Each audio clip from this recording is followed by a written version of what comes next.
Dear teachers, welcome to JSN English Learning. We are with Unit 6 of the revised PGTRB syllabus, and we are discussing Ralph Waldo Emerson's The American Scholar. What type of work was The American Scholar? அப்படினு நம்ம question வரும். It's an oration delivered before P. Beta Kappa Society at Cambridge on August 31st, 1837. August 31st, 1837ல Ralph Waldo எமர்சனை வந்து என்ன பண்ணாங்கன்னா Cambridge யூனிவர்சிட்டியில இருக்கக்கூடிய பி பீட்டா காப்பா சொசைட்டி அப்படிங்கிற அந்த ஒரு அகாடமி இவரை வந்து பேசுறது கூப்பிட்டாங்க. அங்க போய் ஒரு கிராஜுவேட்ஸ்க்கு முன்னாடி ஒரு லெக்சர் நிகழ்த்தினார். அந்த லெக்சர் தான் நமக்கு வந்து என்ன பண்ணியிருக்காங்க அப்படின்னு சொன்னா ஒரு டெக்ஸ்டா நமக்கு பிரிஸ்கிரைப் பண்ணியிருக்காங்க. Is idea clear teachers? Okay, and now this particular text, என்ன மாதிரி text அப்படின்னா, it is a call to the American scholars to break their ties with Europe. Okay, ஏறக்குறைய பார்த்தீங்கன்னா America is an emerging nation. அவரு இந்த text இந்த oration கொடுக்கப்பட்ட காலத்துல பார்த்தீங்கன்னா America was blindly following all those ideas which were popular in Europe. It is called the Eurocentrism. And he wanted American intellectuals to sever ties with Eurocentric thought. யூரோப்பை மையப்படுத்தி யூரோப்ல இருக்கிற ideas அப்படியே உள்வாங்கி இங்க vomit பண்றது அப்படிங்கறத விட்டுருங்க.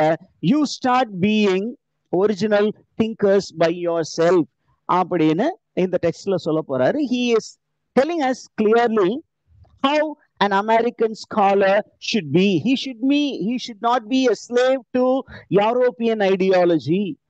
ஐரோப்பாவில் இருக்கக்கூடிய அந்த ஐடியாலஜிக்கு அடிமைகளாக நாம் இருந்தது போதும். நாம் வந்து ஒரு ஃப்ரீ நேஷன் ஆயிட்டோம். அப்ப நம்ம என்ன பண்ணணும்? நமக்கான ஐடியாஸை நாமே உருவாக்க வேண்டும். அப்ப நம்ம ஒரு ஸ்காலர் ஆகணும்னா என்ன விஷயம் எப்படி எல்லாம் இருக்கணும் அப்படிங்கிற ஒரு விஷயம் தான் இந்த எஸ்ஏல நமக்கு சொல்லி இருக்கிறார். Is idea clear teachers?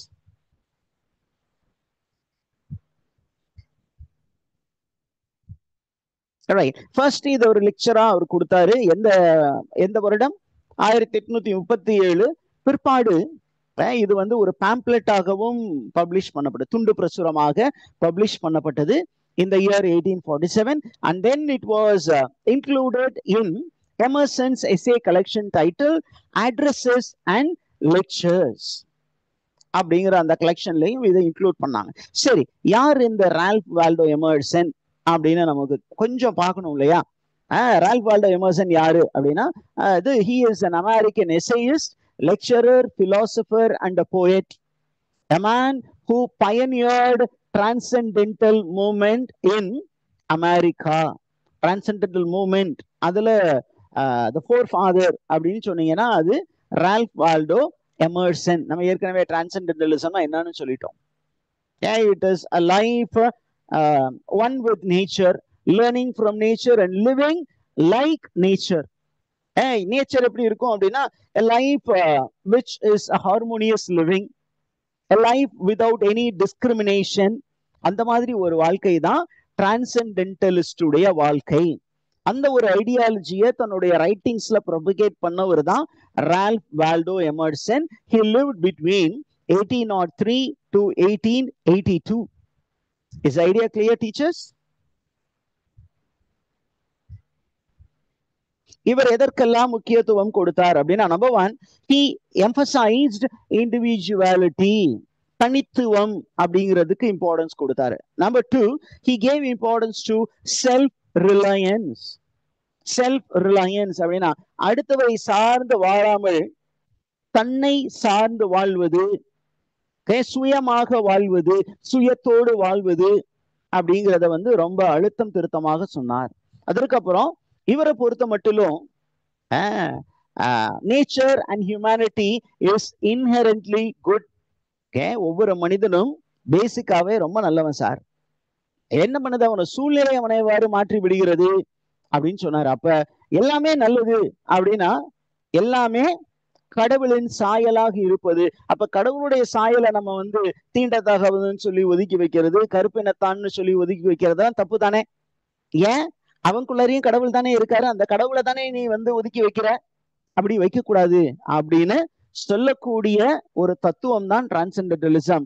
அந்த டிரான்சென்டென்டலிசத்தை பெரிய அளவுக்கு மக்களிடம் எடுத்து சென்றவர் தான் ரால்ஃப் வால்டோ எமர்சன். சரி, இவரு எங்க பிறந்தார் அப்படின்னா, இவர் மே 25, 1803 பாஸ்டன் என்ற இடத்தில் பிறந்தார். அந்த பாஸ்டன் அப்படிங்கிறது மசாச்சூசெட் அப்படிங்கிற அந்த ப்ராவின்ஸ்ல இருந்தது. இறந்தது ஏப்ரல் 27, 1882 இன் கன்கார்ட், மசாச்சூசெட். ரைட். இவருடைய முக்கியமான ஒர்க் என்னென்ன அப்படின்னா கேட்டீங்கன்னா, முக்கியமான ஒர்க்னு சொல்லலாம், முக்கியமான concept. The first concept is self-reliance. Okay, what is the main idea? It's called self-reliance. அவருடைய எஸ்ஸே ஒன்னும் இருக்கு, self-reliance. ரொம்ப பெரிய லென்த்தியான எஸ்ஸே. இந்த எஸ்ஸே எதை பத்தி அப்படின்னு கேட்டீங்கன்னா, it is about living by oneself. Okay, living a dignified life, living a non-conformity life. நான்-கன்ஃபார்மிட்டி அப்படின்னா,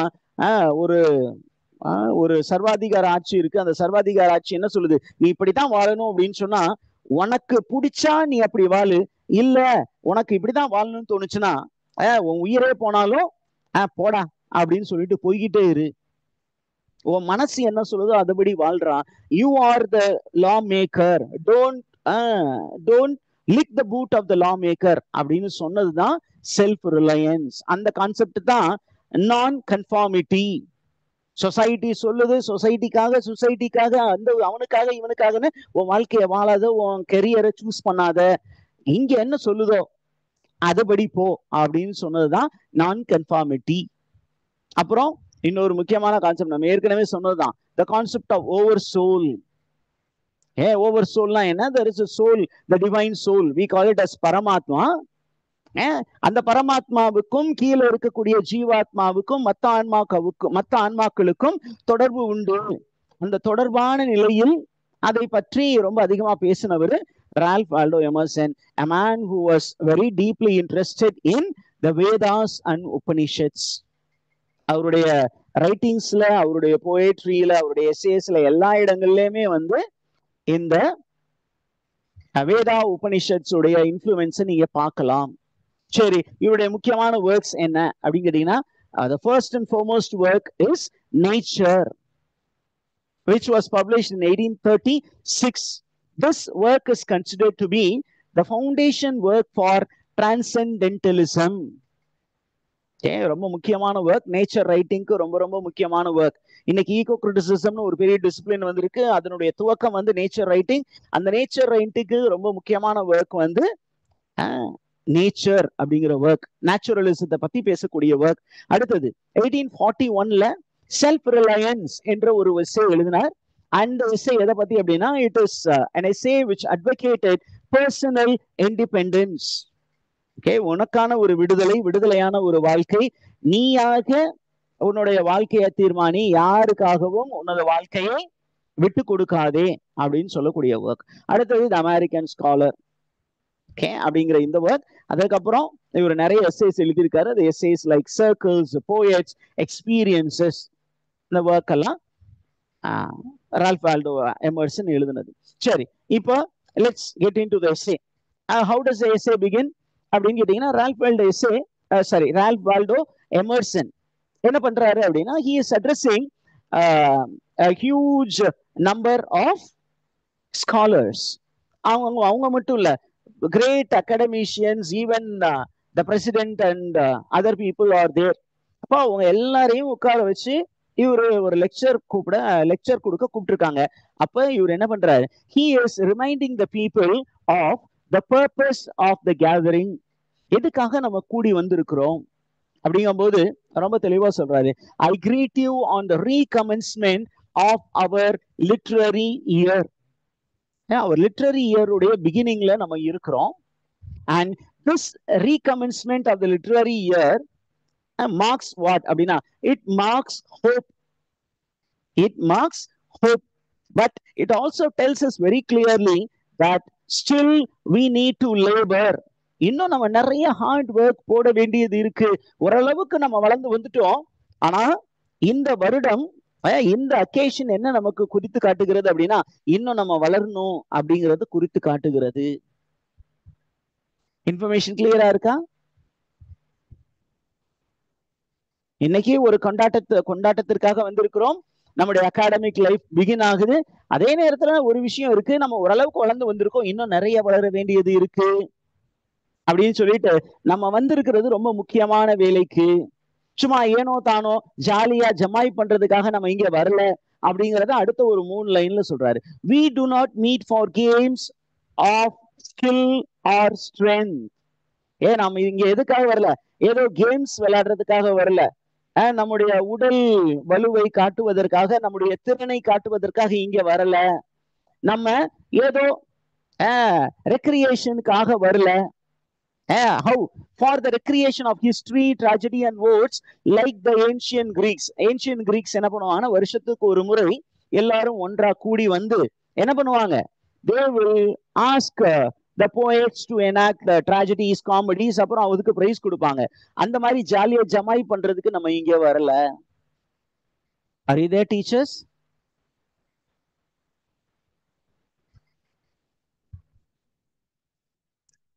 புரிஞ்சதா டீச்சர்ஸ்? ஓகே. அதே மாதிரி நம்ம எதுக்காக வரல அப்படிங்கும்போது அடுத்த இதுவும் சொல்றாரு. நம்ம we did not come here for parliament of love and poesy like the troubadours. Okay, troubadours போல நம்ம ஜாலியா லவ் பத்தி கவிதை எழுதுவதற்காக அல்லது போயட்ரிக்காக ஒரு கான்டெஸ்ட் நடத்துறதுக்காக இங்க வரவில்லை.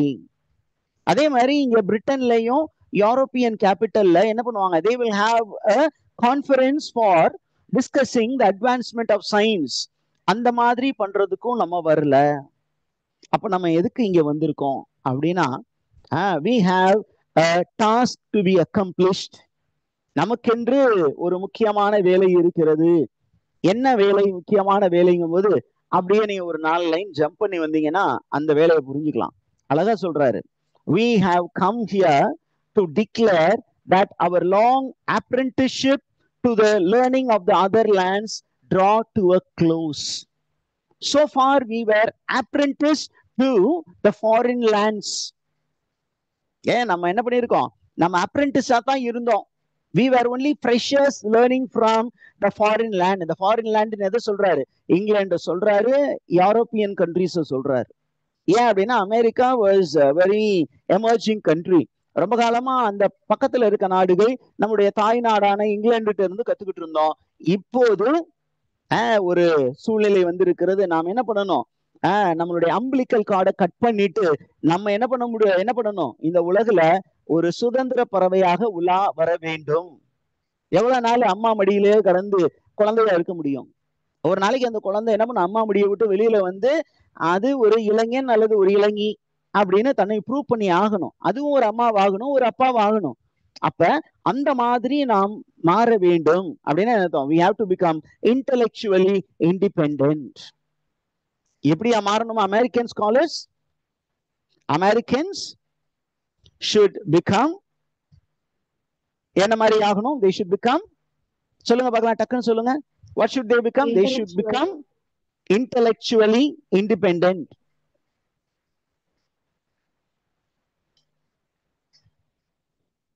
We should become intellectually independent, and we should also become ideologically independent.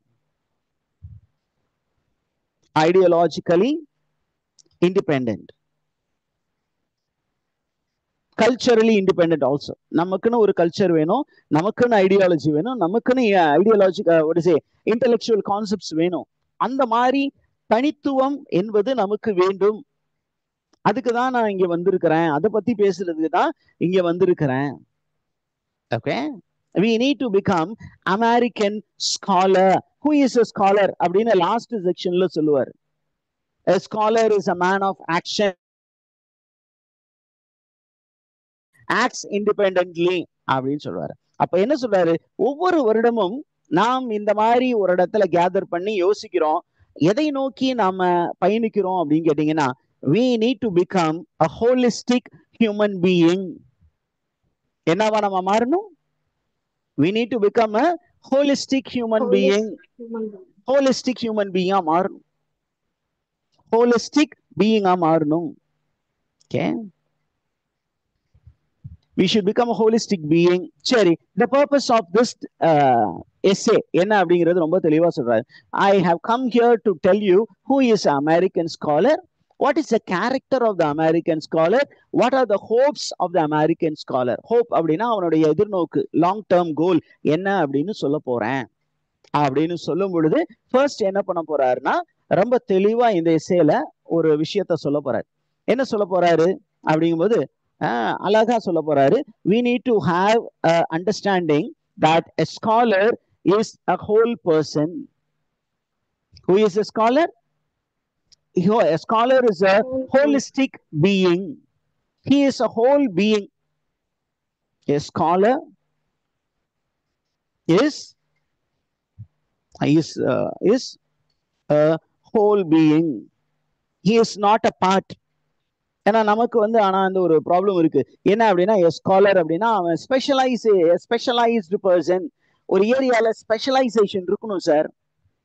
இதை சிம்பிளா புரிய வைக்கணும் உங்களுக்கு சொல்றேன். இப்ப டாக்டர் அப்படின்னா எல்லா நோய்க்கும் அவனுக்கு மருத்துவம் பார்க்க தெரிஞ்சிருக்கணும்ல. ஆனா என்ன சொல்றான், ஐ எம் அ கார்டியாலஜிஸ்ட், நான் இதய அறுவை சிகிச்சையில தான் சார் நிபுணர், எனக்கு தலைவலிக்கு மருந்து தெரியாதுன்னா நீ என்னடா படிச்ச அப்படின்னு கேட்கணும். பேசிக்கா மெடிசன் படிச்சுட்டு தானே நீ போய் அப்புறம் ஸ்பெஷலைசேஷன் படிச்சிருப்ப. காது வலிக்குது ஏதாவது பாருங்க டாக்டர்னா அதுக்கு நீங்க எங்க போகணும், இஎன்டி கிட்ட போகணும் சார். ஓகே சார், எனக்கு வயிறு வலிக்குது, அப்ப நீங்க என்ன பண்ணும், கேஸ்ட்ரோ இன்டெஸ்டின் பார்க்கக்கூடிய ஆள்கிட்ட போங்க சார் அப்படின்னு சொல்லுவான். இல்ல சார் எனக்கு கொஞ்சம் அந்த நரம்பு கொஞ்சம் பிரச்சனையா இருக்கு, நியூராலஜிஸ்ட போய் பாருங்க சார் அப்படின்னு தனித்தனியா பாக்குறது ஸ்காலர்ஷிப் கிடையாது. அப்ப யாரு scholar? A scholar according to Ralph Waldo Emerson is one man. அது ஒரு ஃபேபிள் இருக்கு. ஒரு ஃபேபிளை இங்க சைட் பண்றாரு. What is the fable? A fable of unknown antiquity that tells a man is one. A fable, ஒரு பழைய காலத்து கதை இருக்கு. ஒரு மனிதன் யார் என்றால் அவன் ஒரு முழுமையான ஒரு மனிதன், எல்லா அங்கங்களும் ஒன்றாக சேர்ந்து ஒத்து பயணிக்கக்கூடிய ஒரு மனிதன். ஆனா இன்னைக்கு அமெரிக்கா கண்டிஷன் என்ன அப்படின்னு கேட்டீங்கன்னா, in America people, a human being is divided or he is seen as a part. We call it as the problem of specialization. இன்னைக்கு அதுதான் பெரிய ப்ராப்ளமே. Okay, human beings are divided based on work. Okay, instead of calling a person as doctor, we call him as cardiologist, we call him as entomologist, we call him as a neurosurgeon. அப்ப specialisation becomes a problem. அப்ப அந்த மாதிரி நம்ம என்ன பண்ணக்கூடாது, we should not be divided, we should stay together. Are you the teachers? புரிஞ்சுச்சா என்ன சொல்ல வராருன்னு அவரு? அப்ப என்ன சொல்ல வராரு அப்படின்னா, today America is in a problematic state. What is that problematic state அப்படின்னு கேட்டீங்கன்னா, America does not see human being as one being. America sees human being on the basis of work. Man is seen as work. இவன் ஒரு sweeper, இவன் ஒரு teacher, இவன் ஒரு இவன் ஒரு உட்கட்டர், அந்த மாதிரி நிறைய சின்ன சின்ன ஒர்க்கா பாக்குறாங்க. அந்த மாதிரி பாக்குறது தப்பு sir. Is idea clear teachers? Don't see a man as a job. See a man as a man. மனிதனை மனிதனாக பார்க்க கற்றுக்கொள்ளுங்கள். Is idea clear teachers?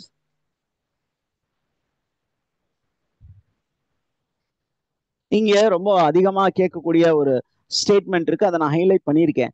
Man is thus metamorphosed into a thing, into many things. அப்படின்னா இன்னைக்கு மனுஷனை நம்ம பார்க்க போறது இல்ல, நம்ம என்னவா பார்க்கிறோம்? We see him as a thing. we see him as a job. அந்த மாதிரி பார்க்க கூடாது.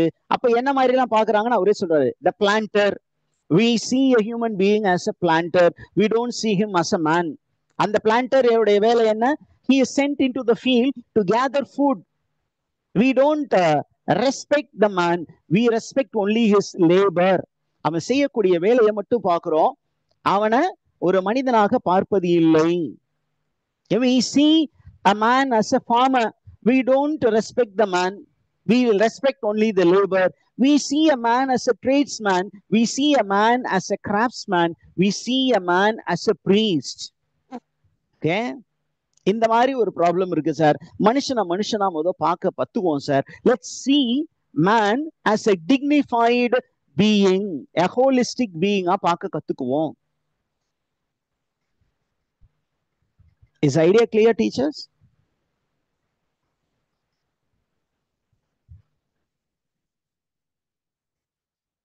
ஓகேவா? இங்க பிரேக் பண்ணுவோம். We will get back after 5 minutes.